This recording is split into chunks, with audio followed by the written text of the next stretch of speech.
Young tiger NTR triple R తర్వాత చేసిన చిత్రం దేవర. ఈ సినిమాపై అంచనాలు ఏ స్థాయిలో ఉన్నాయో ప్రత్యేకంగా చెప్పనక్కర్లేదు. బాలీవుడ్ బ్యూటీ జాన్వీ కపూర్ ను తెలుగు ప్రేక్షకులకు ఈ సినిమాతో దర్శకుడు కొరిటాల శివ పరిచయం చేయబోతున్నాడు. ఎన్టీఆర్ జాన్వీ కపూర్ కాంబో కోసం ప్రేక్షకులు చాలా ఆసక్తిగా ఎదురు చూస్తున్నారు. అందరి అంచనాలను అందుకునేలా వీరి జోడీ ఉంటుందని ఇప్పటికే విడుదలైన 2 రొమాంటిక్ పాటలను చూస్తే అర్థమవుతుంది.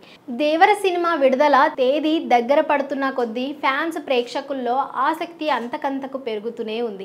ట్రైలర్ విడుదల తర్వాత దేవర క్రేజ్ అమాంతం పెరిగిపోయింది. గత వారం రోజులుగా చర్చ జరుగుతున్న దేవర ఆయుధ పూజ పాటను 19వ తారీఖు ఉదయం 11 గంటలకు విడుదల చేయబోతున్నట్టు అధికారికంగా ప్రకటించారు. అందుకు సంబంధించిన ఒక పోస్టర్ను విడుదల చేయడం జరిగింది. దాంతో ఆ సమయం కోసం ఎంతో ఆసక్తిగా ఎదురు చూస్తూ ఉండగా అధికారిక ప్రకటన వచ్చిన 24 గంటల్లోపే ఆయుధ పూజ సింగిల్ ను వాయిదా వేస్తున్నట్లు ప్రకటించారు. దేవర అధికారిక ఎక్స్ ఖాతా నుంచి ప్రకటన వచ్చింది. ముందుగా అనుకున్న ప్రకారం ఆయుధ పూజ పాటను విడుదల చేయలేకపోతున్నాం. ఆ పాట అనేది ఒక సెలబ్రేషన్స్ కనుక మంచి సమయంలో పాటను విడుదల చేస్తామని అభిమానులకు మేకర్స్ హామీ ఇచ్చారు. అనిరుద్ సంగీత సారథ్యంలో రూపొందుతున్న ఆయుధ పూజ ఇంకా రెడీ అవ్వలేదని, అందుకే తేదీ ఇచ్చిన తర్వాత వాయిదా వేశారనే టాక్ వినిపిస్తుంది.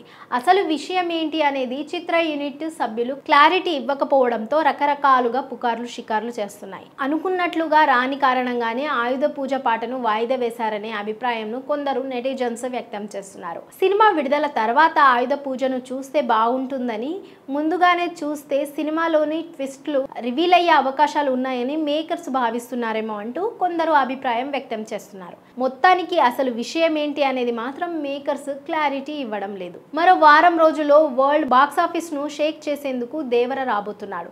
ఇప్పటికే US లో $1.5 మిలియన్ వసూళ్లను ప్రీ బుకింగ్ ద్వారా నమోదు చేయడం జరిగింది. ఆస్ట్రేలియాలో సైతం $2 లక్షల ఇప్పటికే రాబట్టిందట.